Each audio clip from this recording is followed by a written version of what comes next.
नमस्कार दोस्तों, मैं हूं शशिकांत द्विवेदी और आप हैं हमारे YouTube चैनल पीएचडी कॉमर्स में। दोस्तों, आज के वीडियो में हम लोग डिस्कस करेंगे कि डिस्काउंट की क्या ट्रीटमेंट होती है जीएसटी में, उसकी जनरल एंट्री कैसे पास होती है, ये हम इस वीडियो में डिस्कस करेंगे। साथ ही साथ हम आरसीएम की भी जनरल एंट्री पास करना सीखेंगे और उस केस में जनरल एंट्री कैसे होती है जिसमें हमें इनपुट अलाउड नहीं होता, और जब हम पेमेंट करते हैं जीएसटी की तब क्या जनरल एंट्री पास होती है, उस सारे कॉन्सेप्ट को इस वीडियो में डिस्कस करेंगे। लेकिन दोस्तों, आप मेरा जो मैंने कॉन्सेप्ट ऑफ जीएसटी के ऊपर वीडियो बनाई है, कॉन्सेप्ट ऑफ जीएसटी और फ्लो ऑफ क्रेडिट के ऊपर, तो वो वाला वीडियो आप लोग जरूर देखें। उसके बिना आपको मेरा ये वीडियो समझ में नहीं आएगा, या फिर हो सकता है कम समझ में आए। ठीक है, तो आप मेरा वो वाला वीडियो जरूर देखें। उसे मैंने 2 पार्ट्स में बनाया है, तो दोनों पार्ट आप देख लीजिए अच्छे से। ठीक है जी। और वीडियो स्टार्ट करने से पहले दोस्तों, मेरी एक रिक्वेस्ट है, अगर अभी तक आपने मेरे चैनल को सब्सक्राइब नहीं किया है तो प्लीज़ उसे सब्सक्राइब कर दीजिए और उस बेल आइकन को भी दबा दीजिए ताकि मेरे वीडियोस के नोटिफिकेशन आपको रेगुलर मिलते रहें। और साथ ही साथ आप मुझे इंस्टाग्राम पे भी फॉलो करें ताकि आपको वहाँ से अकाउंटिंग की कॉन्सेप्ट ज़्यादा अच्छे से क्लियर हो, क्योंकि वहाँ पे मैं अकाउंटिंग के जो लॉजिकल क्वेश्चन है उनके पोस्ट डालते रहता हूँ और साथ ही साथ अपनी स्टोरीज भी अपडेट करता रहता हूँ, तो वहां से आपको काफी हेल्प होगी। तो चलिए आज का वीडियो स्टार्ट करते हैं। General entry with treatment of discount. हमने गुड सेल किए राकेश को कितने के? 10,000 के। और यहाँ पे ये नहीं दे रखा कि राकेश दिल्ली का है या फिर कहीं और का है, यहाँ पे दे रखा है सीजीएसटी और एसजीएसटी हमें लगाना है, तो हम लगा देंगे। He paid the due amount immediately at avail cash discount 2%। उसने पेमेंट हमें इमीडिएटली कर दी और हमने उसे 2% का डिस्काउंट दे दिया। तो इसकी एंट्री देखते हैं। बैंक अकाउंट डेबिट हो जाएगा, ये तो डेबिट होगा, लेकिन कितने अमाउंट से डेबिट होगा ये पंगा है। 11,564। ये 11,564 रुपए आए कहां से, देखते हैं। सबसे पहले सेल्स का अमाउंट देखते हैं। सेल्स का अमाउंट 10,000 रुपए और उस पर आउटपुट जीएसटी हमने कलेक्ट किया उससे 900 रुपए, एसजीएसटी कलेक्ट किया 900 रुपए। तो इन तीनों का जो सम होगा ना, ध्यान से देखिए, इन तीनों का जो सम होगा ना, हम इस पे डिस्काउंट की कैलकुलेशन करेंगे। तो इस पे 2% हमने डिस्काउंट कैलकुलेट किया तो 236 रुपए आया। ओके जी। और उसके बाद जो अमाउंट बचा वो हमने रिसीव कर लिया, है ना, 11,564। ये बचा हुआ अमाउंट है, वो हमें रिसीव हो गया। उसके बाद जो हमें डिस्काउंट अलाउड हुआ है, ये डिस्काउंट के अमाउंट में ये आउटपुट जीएसटी का अमाउंट भी तो इंक्लूडेड है ना। तो हम अब उसे रिवर्स करेंगे। आपकी जो बुक है ना, उसमें डिस्काउंट की रिवर्सल की एंट्री नहीं कर रखी है, तो वहां पे नहीं कर रखी, लेकिन आप लोग जरूर करें। ठीक है, आप लोगों के लिए करना मैंडेटरी है, वरना आपके नंबर कट जाएंगे। आउटपुट सीजीएसटी, क्योंकि पहले आउटपुट सीजीएसटी और एसजीएसटी लग रहा था, तो उतने को ही हम रिवर्स करेंगे। ये जो 236 रुपए का जो अमाउंट है ना, इसको आप 118% मान लीजिए। 118% होगा ये, मान लीजिए नहीं, एक्चुअली में होगा ये 18%, 118% ये होगा। अब 118% में इसको 18% निकालना है हमें, तो 118 में से 18% आया 36 रुपए। इतना हमें रिवर्स करना है। तो सीजीएसटी रिवर्स हो गया और एसजीएसटी रिवर्स हो गया, इन दोनों को हमने डेबिट कर दिया।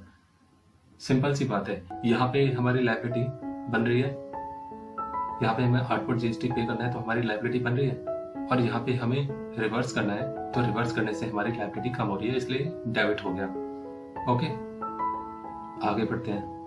अब हम इसे प्रॉफिट एंड लॉस अकाउंट में ट्रांसफर करेंगे, क्योंकि साल के अंत में सारे के सारे हमारे खर्चे जो होते हैं, खर्चे या इनकम, वो प्रॉफिट एंड लॉस अकाउंट में ट्रांसफर हो जाते हैं। लेकिन कितने अमाउंट से ये डेबिट होगा ये पंगा है। तो यहाँ पे 200 रुपए से डेबिट होगा। क्यों? क्योंकि डिस्काउंट जो है ना, हमें एक्चुअल जो डिस्काउंट है ना, हमें उसको प्रॉफिट एंड लॉस अकाउंट में ले जाना है। ये पूरे 236 को नहीं ले जाएंगे, क्योंकि 236 में से जीएसटी का अमाउंट भी है, वो हमने यहीं पे रिवर्स कर दिया, है ना। तो यहाँ पे कितने से डेबिट हो रहा है 236, और यहाँ पे डिस्काउंट जो है वो क्रेडिट हो रहा है 36 रुपए से। तो 236 माइनस 36, यहाँ पे एक बार डेबिट हुआ और यहाँ पे एक बार क्रेडिट हुआ, तो बचा हुआ अमाउंट जो 200 है वो हम प्रॉफिट एंड लॉस अकाउंट में ले जाएंगे। ठीक है जी, डिस्काउंट पूरा खत्म हो जाएगा ऐसे। अब आगे बढ़ते हैं। Sold goods to Rakesh for ₹10,000 plus CGST SGST 9%. He paid half of the due amount immediately and availed cash discount at the rate 2%. उसने सिर्फ हाफ अमाउंट पे किया है ना। बाकी सारी ट्रांजेक्शन पहले वाली ही है, जो 10th एंट्री हमने की है ना वैसी ही है। राकेश कितने से डेबिट होगा, क्योंकि राकेश हाफ अमाउंट पे नहीं कर रहा, इसको बाद में देखते हैं। पहले ये देखते हैं कि यहाँ पे क्रेडिट क्या क्या हो रहा है। सेल्स का अमाउंट क्रेडिट हो रहा है 10,000 से, फिर उस पे हम CGST SGST लगा रहे हैं, है ना, 99%, 900 तो कितना हुआ ये 11,800 हुआ। उसके बाद राकेश ने सिर्फ और सिर्फ हाफ अमाउंट पे किया है, तो हाफ अमाउंट से वो अभी भी बाकी है, तो उतने से डेटर क्रिएट हो जाएगा हमारा, हम उतने से उसको डेबिट कर देंगे, और बाकी बचा हुआ अमाउंट जो है वो हमें उसमें से डिस्काउंट माइनस करने के बाद हमने रिसीव कर लिया अपने बैंक अकाउंट में, है ना। ये जो डिस्काउंट जो है ना ये बचे हुए अमाउंट का 2% है। हाफ अमाउंट उसने दे दिया, हाफ अमाउंट नहीं दिया, 5,900 उसने नहीं दिया, तो उसका 2% हमने कैलकुलेट कर लिया, तो उतने से डिस्काउंट डेबिट हो गया। बाकी बचा हुआ अमाउंट हमने रिसीव कर लिया, सिंपल। आगे बढ़ते हैं। उसके बाद जो हमने डिस्काउंट दिया है अब उसके रिवर्सल की एंट्री होगी। तो ये जो 118 है ना, इसको 118% के बराबर मान लीजिए। कैलकुलेशन बहुत ईजी है इसकी। 118 में से 18% निकाल लिया तो कितना हुआ, 18 रुपए हो गया। आउटपुट CGST SGST 9% दोनों 9 रुपए डेबिट हो जाएगा। ओके, फिर उसके बाद हम इसे प्रॉफिट एंड लॉस अकाउंट में ट्रांसफर करेंगे। ये कितना ट्रांसफर होगा, सिर्फ 100 रुपए। ठीक है जी, अमाउंट पे बड़ा ध्यान देने की जरूरत है आपको। ठीक है, जर्नल एंट्री आप लोग पास कर लोगे, लेकिन अमाउंट में कंफ्यूज हो सकते हो। ठीक है, तो अमाउंट में ध्यान दीजिएगा। बच्चे बहुत गलती करके आते हैं इसमें, यहाँ पे 118 लिख देते हैं कई बार, लेकिन यहाँ पे 118 नहीं आएगा, यहाँ पे सिर्फ 100 रुपए आएगा। ठीक है, तो पहले डिस्काउंट जो डेबिट हो रहा था वो कितने से हो रहा था 118, उसमें से 18 रुपए यहाँ पे क्रेडिट हो गए और बचे हुए 100 रुपए यहाँ पे क्रेडिट हो गए प्रॉफिट एंड लॉस अकाउंट में ट्रांसफर करते समय, तो डिस्काउंट पूरा खत्म हो जाएगा। ठीक है जी, discount allowed to debtor of Delhi. ये एंट्री बिल्कुल पहले जैसी ही है, इसमें ज्यादा कुछ समझने वाली बात नहीं है, आप लोग पहले ही समझ चुके हो। डिस्काउंट अलाउड डेबिट, यहाँ पे ना डायरेक्ट हमें डिस्काउंट की एंट्री करनी है। 10,000 का हमने डिस्काउंट दिया है, बहुत बड़ा अमाउंट है। यहाँ पे पूरा 11,800 डेटर से डेबिट हो जाएगा, डेटर का हमारा इतने से क्रेडिट हो जाएगा। डिस्काउंट जो डेबिट होगा 10,000 से होगा, और उस पर हमने जो CGST SGST की लायबिलिटी बन रही थी उसको हमने खत्म कर दिया, रिवर्स कर दिया। Transfer to profit and loss account, 10,000 यहाँ पे क्रेडिट हो जाएगा। ओके जी, आगे बढ़ते हैं। और हाँ दोस्तों, जो इससे पहले वाली जो ट्रांजैक्शन थी ना, उसमें तो क्या था कि डिस्काउंट में ना, उसमें तो डिस्काउंट में जो है वो GST का भी पोर्शन था, जो हमारी आउटपुट लायबिलिटी बन रही थी ना वो भी इसमें इंक्लूडेड थी। लेकिन ये वाली जो हमारी ट्रांजैक्शन है ना, ये एक्सक्लूसिव ऑफ GST है। यहाँ पे जो अमाउंट दे रखा है ना, ये इसे हटा के दे रखा है, GST को हटा के दे रखा है। तो हम GST को जो हमारी आउटपुट लायबिलिटी है उसको यहाँ पे डेबिट करेंगे, ठीक है, अलग से। ये इसमें इंक्लूडेड नहीं है। इतने से हमारे डेटर कम हो गए, डिस्काउंट अलाउड, और 900 रुपए हमने डेबिट कर दिए, आउटपुट लायबिलिटी को खत्म कर दिया। आगे बढ़ते हैं। Discount allowed to debtor of Haryana of ₹10,000। Discount allowed debit हो गया हमारा। यहाँ पे एक्सक्लूसिव ऑफ जीएसटी का अमाउंट दे रखा है, कुछ नहीं दे रखा ना, तो हम मानेंगे कि ये एक्सक्लूसिव ऑफ जीएसटी है ना। अदरवाइज यहाँ पे अगर दे रखा हो इंक्लूसिव ऑफ जीएसटी तो हम ट्रीटमेंट अकॉर्डिंगली करेंगे। Discount allowed debit, output GST जो हमने लगाया होगा आउटपुट आईजीएसटी यहाँ पे डेबिट हो जाएगा और डेटर हमारे कम हो जाएंगे 11,800 से। और प्रॉफिट एंड लॉस अकाउंट में कितना जाएगा? सिर्फ 10,000 बिना जीएसटी वाला। Purchase goods from Sanjeev of ₹40,000 plus IGST at the rate 18%, 10% trade discount, 2.5% cash discount, paid amount at the time of purchase itself. दोस्तों हमारे सप्लायर ने ना एक टर्म्स या फिर टर्म्स एंड कंडीशन रखी होगी कि अगर आप पेमेंट इमीडिएटली कर देते हो तो हम इतने % आपको डिस्काउंट देंगे। तो वही परसेंटेज यहाँ पे दे रखी है, हमने पूरा अमाउंट परचेज के टाइम पे ही दे दिया तो हमें 2.5% का डिस्काउंट मिला। ठीक है, इसकी एंट्री देख लेते हैं एक बार। परचेज अकाउंट डेबिट, परचेज तो डेबिट होगा ही होगा, और कितने से होगा? 36,000 से। कैसे? यहाँ पे जो 40,000 दे रखा है ना, इसमें 10% ट्रेड डिस्काउंट हटा के तब लिखेंगे यहाँ पे, और उस पे जो ट्रेड डिस्काउंट हटा के जो अमाउंट बचेगा ना, हम उस पे जीएसटी लगाएंगे। ये बात हमने लास्ट लेक्चर में डिस्कस की थी, सॉरी लास्ट लेक्चर में नहीं, हमने जब मैं आपको कॉन्सेप्ट ऑफ जीएसटी पढ़ा रहा था तब मैंने डिस्कस की थी आपसे। To bank account to discount receive. देखिए दोस्तों, ये टोटल जो परचेज प्लस आईजीएसटी का जो अमाउंट है ना, इस पे हम डिस्काउंट रिसीव का अमाउंट कैलकुलेट करेंगे, है ना। क्योंकि डिस्काउंट रिसीव हमें कब होता है? जब हम पेमेंट करते हैं, है ना। तो पेमेंट करते समय हम क्या क्या अमाउंट पे कर रहे हैं? परचेज का अमाउंट जो एक्चुअल में गुड्स की कॉस्ट है प्लस आईजीएसटी, तो ये दोनों अमाउंट हम पे कर रहे हैं, तो डिस्काउंट भी इसी पे कैलकुलेट होगा। तो इसका जब 2.5% कैलकुलेट करेंगे ना, तो ये वाली फिगर आएगी 1,062 रुपए, और बाकी का अमाउंट हम पे कर देंगे, है ना। लेकिन जब हम डिस्काउंट रिसीव करते हैं ना, तो हमें इनपुट आईजीएसटी रिवर्स करना पड़ता है, और ये कितने से रिवर्स होगा? 162 रुपए। ये जो 1,062 है ना, ये इंक्लूसिव ऑफ जीएसटी है, इंक्लूसिव ऑफ आईजीएसटी। इसको हम 118% के बराबर ले लेंगे। ठीक है, 118% के बराबर हम इसको ले लेंगे, और फिर उसमें से 18% निकाल के हम उसको रिवर्स कर देंगे। यहाँ पे एक और एंट्री होनी चाहिए थी, यहाँ पे हमने एक और एंट्री कर दी है, transfer to profit and loss account. क्योंकि साल के अंत में सारे के सारे खर्चे प्रॉफिट एंड लॉस अकाउंट में जाते हैं, सारे के सारी इनकम भी प्रॉफिट एंड लॉस अकाउंट में जाती है, और यहाँ पे सिर्फ 900 रुपए जाएंगे। ठीक है जी। जो एक्सक्लूसिव ऑफ जीएसटी होगा, जो जीएसटी हटा के जो अमाउंट होगा ना, वो प्रॉफिट एंड लॉस अकाउंट में जाएगा।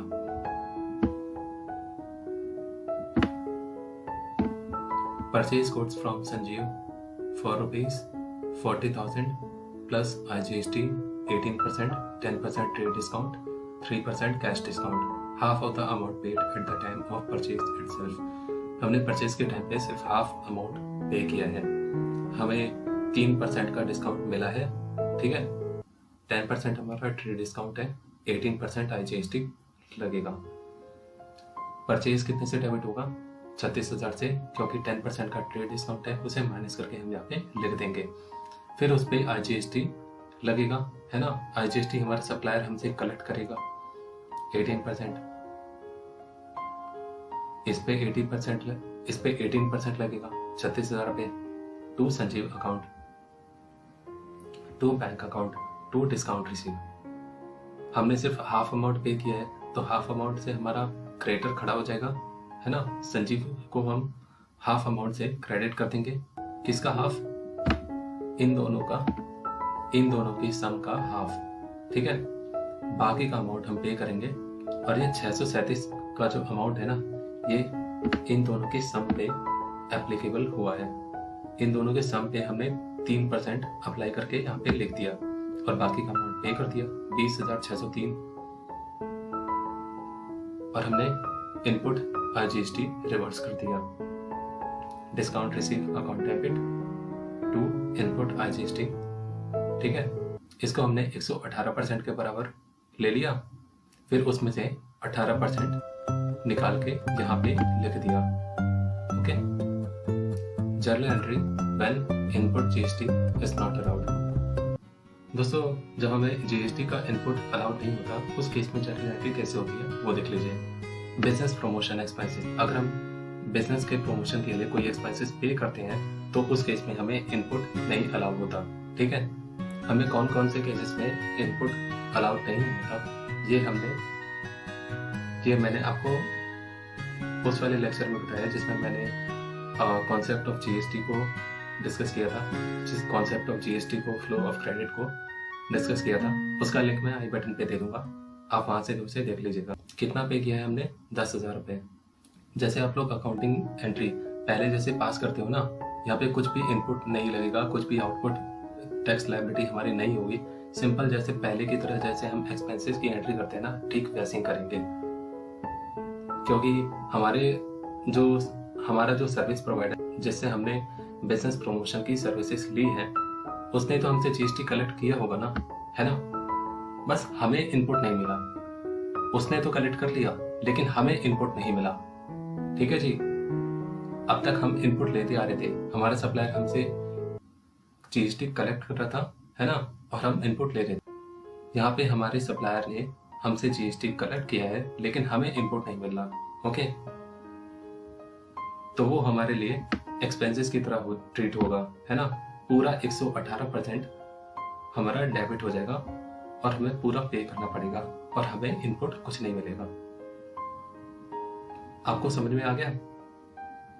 चलिए जी आगे बढ़ते हैं। Accounting treatment of RCM। RCM का मतलब होता है रिवर्स चार्ज मैकेनिज्म। जो GST की लायबिलिटी होती है ना, उसे कौन पे करता है? रिसीवर ऑफ गुड्स और सर्विस। अब तक क्या हो रहा था कि सप्लायर पे कर रहा था। सप्लायर जो है वो गुड्स और सर्विस सप्लाई कर रहा था और उस पर GST कलेक्ट कर रहा था अपने कस्टमर से, है ना। तो लायबिलिटी उसकी बन रही थी, अभी तक सप्लायर की बन रही थी, लेकिन RCM में उल्टा होता है। अगर आप रिसीवर ऑफ गुड्स और सर्विस हो तो आपको RCM में पे करना पड़ेगा। अनरजिस्टर्ड डीलर से अगर हम कोई भी गुड्स परचेज करते हैं तो उस पे RCM अप्लाई होता है, यानी कि अब टैक्स हमें पे करना पड़ेगा। इनपुट तो हमें मिल जाता है, ठीक है, लेकिन लायबिलिटी भी हम पर ही आती है। वो कैसे, अब उसको कैसे डील करते हैं जर्नल एंट्री में वो देख लीजिए। Purchase account debit to creditors account, लेकिन यहाँ पे हमने इनपुट नहीं लिखा, सेपरेट रखिए, समझ में आएगा आपको। वैसी एंट्री सिंपल आपको जर्नल एंट्री पास करनी है, purchase account debit to creditors, जैसे आप पहले करते हो ना, बिल्कुल वैसे ही। और यहाँ पे डेबिट होगा। इनपुट डेबिट करने की एंट्री जो है ना वो हम अलग से करेंगे। Input CGST account debit, input SGST account debit 900 रुपए, और हम उसे कैश में पे करेंगे। दोस्तों RCM में क्या होता है ना कि हम इनपुट तो लेते हैं लेकिन हमें इनपुट तभी मिलता है जब हम उसे कैश में पे करते हैं। इतने की ही हमारी लायबिलिटी भी बनती है और इतने का ही हमारा इनपुट भी है। तो पहले हमें वो जो इनपुट वाला अमाउंट है ना उसको कैश में पे करना पड़ेगा, ओके। फिर हम इसका इनपुट लेंगे जब हम पे करेंगे लायबिलिटी को। अब पेमेंट की भरी जब हम GST पे करते हैं। Journal entry of setting of input GST from output GST। Input GST output GST के साथ कैसे सेट ऑफ होता है हम वो डिस्कस करेंगे। अब यहाँ पे मैंने अमाउंट नहीं लिखा है, आपको उतना ज़्यादा ज़रूरत नहीं है, वो आपको ऐसे भी समझ में आ जाएगा, ठीक है। Output GST account debit. अब हम GST को सेट ऑफ कर रहे हैं। जो हमारी GST की लायबिलिटी बनती है ना, हम उसको सेट ऑफ कर रहे हैं। मान लीजिए हमने कोई गुड सप्लाई किया है, दिल्ली में सप्लाई किया है और हम दिल्ली में ही बिजनेस करते हैं, है ना। तो CGST और SGST लगेगा। हमारे पास दो लायबिलिटी बनती है, एक तो CGST के लिए और एक SGST के लिए, है ना। तो आउटपुट जो हमारी CGST की लायबिलिटी है उसमें से कैसे सेट ऑफ करते हैं वो देखिए। सबसे पहले हम आउटपुट CGST में से इनपुट CGST माइनस करेंगे, सेट ऑफ करेंगे।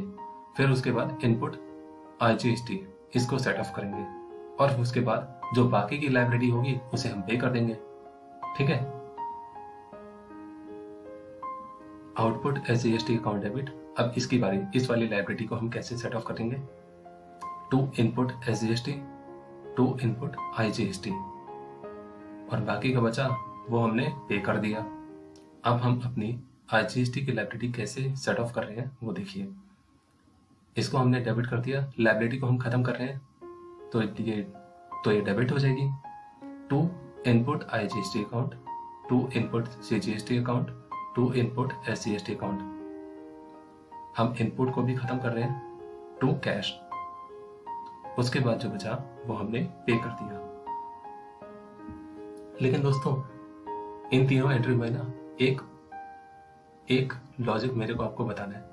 यहाँ पे हमने SGST के साथ सेट ऑफ नहीं किया और ऐसा होता भी नहीं है। हम CGST को SGST के साथ सेट ऑफ नहीं करते, ठीक है, और SGST को CGST के साथ सेट ऑफ नहीं करते, ठीक है। लेकिन IGST जो है ना वो दोनों के साथ सेट ऑफ हो जाता है।